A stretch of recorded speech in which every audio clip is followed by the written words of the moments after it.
Lumen nomor 11748, 4 Oktober 2024.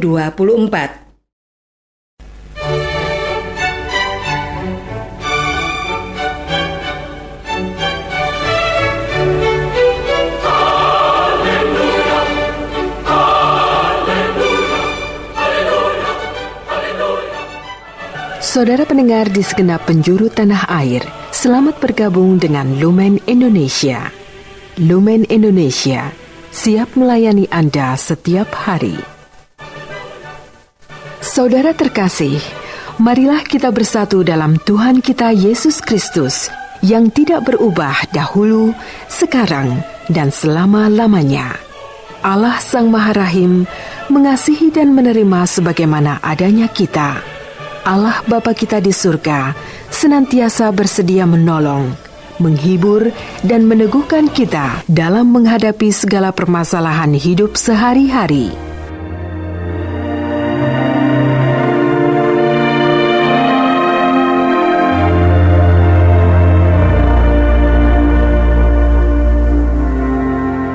Saudara-saudari, marilah kita mendengarkan renungan dengan judul Bagaimana Cara Hidup Sejati.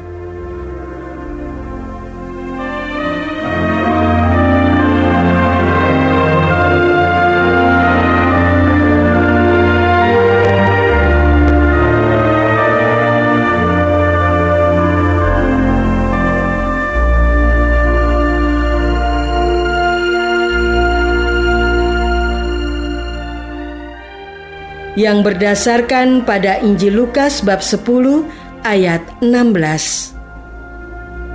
Yesus bersabda kepada para murid-Nya, "Barang siapa mendengarkan kamu, ia mendengarkan aku. Dan barang siapa menolak kamu, ia menolak aku. Dan barang siapa menolak aku, ia menolak Dia yang mengutus aku."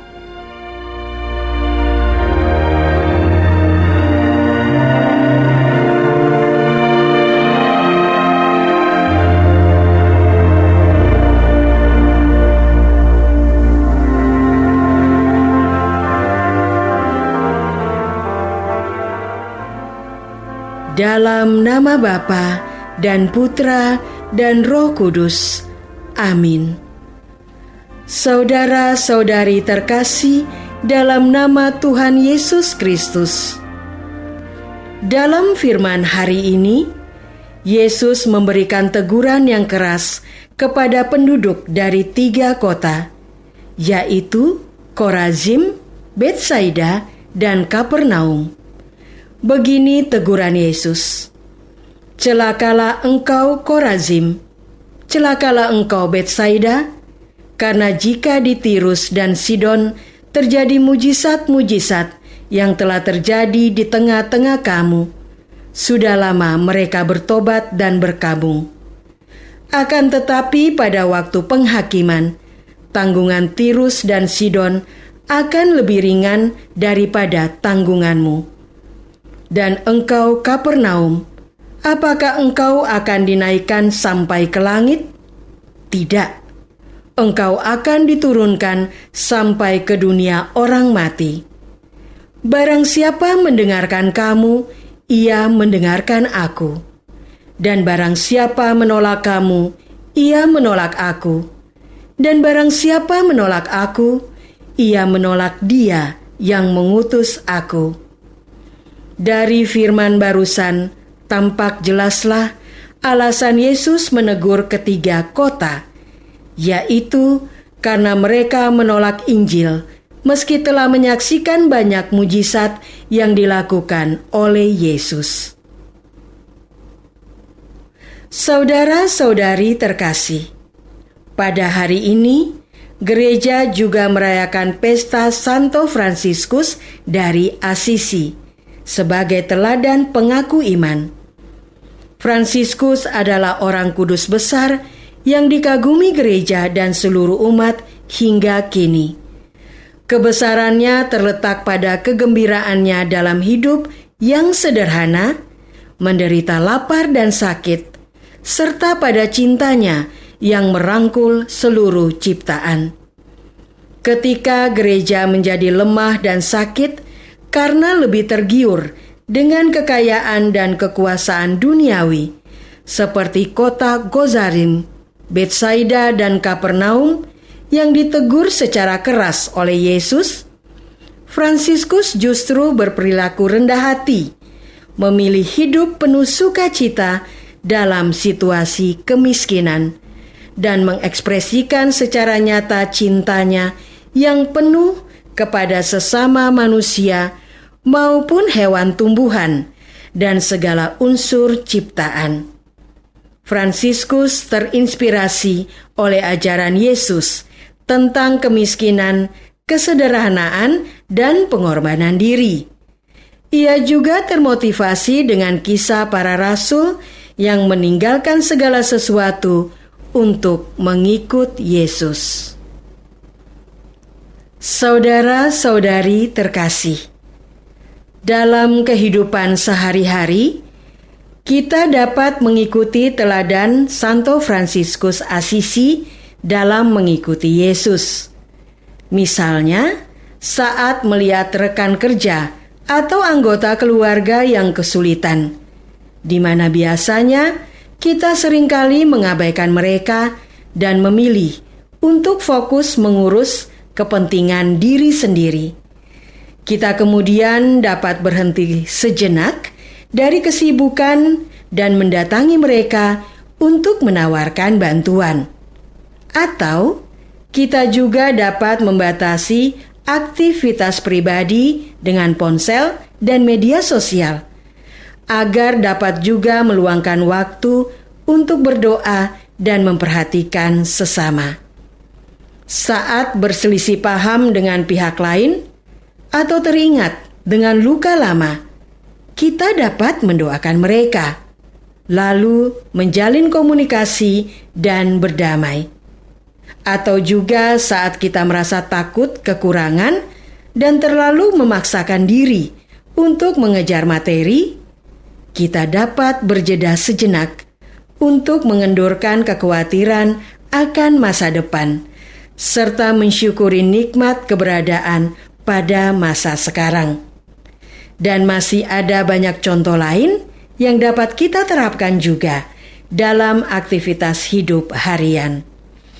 Namun tantangan terbesarnya adalah ego, keinginan pribadi yang bertentangan dengan kehendak ilahi. Saudara-saudari terkasih, Fransiskus mengalami perubahan orientasi hidup setelah mengalami perang dan jatuh sakit saat menjadi tawanan. Setelah bebas semenjak itu, alih-alih menghabiskan waktu dengan pesta pora, ia memilih mengunjungi penjara dan menjenguk orang sakit pun papa. Di tengah perjalanan hidup yang searah dengan kehendak Allah, ia mendengar suara Yesus berkata agar ia memperbaiki sebuah gereja tua. Mungkin malaikat pelindunglah yang menuntun nuraninya untuk menjual harta benda dan menyerahkannya sebagai anggaran biaya. Maka tantangan ego, keinginan pribadi perlu kita lepaskan dan kita ganti menjadi kehendak bebas untuk menyerahkan diri dalam penyelenggaraan ilahi. Seperti cerita hidup seorang mahasiswa yang idealis dengan standar nilainya. Ketika menghadapi kenyataan tidak sesuai dengan harapan, ia pun mengalami frustasi dan menguatkan diri untuk bertahan dalam pertarungan kehidupan. Sampai akhirnya ia mengaku kalah, lelah, dan melepaskan ego keangkuhannya. Mata hatinya mulai terbuka melihat keindahan dari kenyataan yang semula ia cap buruk karena berbeda dengan standarnya.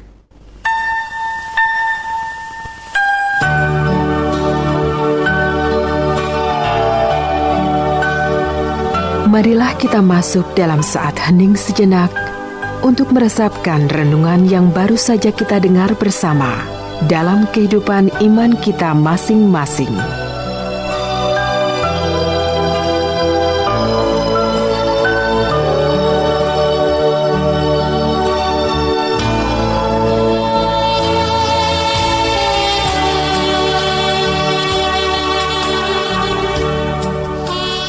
Maukah saya memohon rahmat rendah hati dan melepas ego pribadi? Marilah kita berdoa. Tuhan Yesus, terima kasih atas teguran keras-Mu pada hari ini. Saya mengaku diri ini masih melekat pada kesenangan semu, kebenaran palsu, dan keangkuhan pribadi. Sudilah Engkau menerima pengakuan ini dan memberi saya rahmat pertobatan sejati. Dampingi saya untuk diam melepaskan kekangan ego. Tuntun saya untuk menapaki jalan salib-Mu dan menikmati rahmat kesejatian hidup. Amin. Semoga kita semua selalu dinaungi dan dibimbing oleh berkat Allah yang Maha Kuasa, Bapa dan Putra dan Roh Kudus. Amin.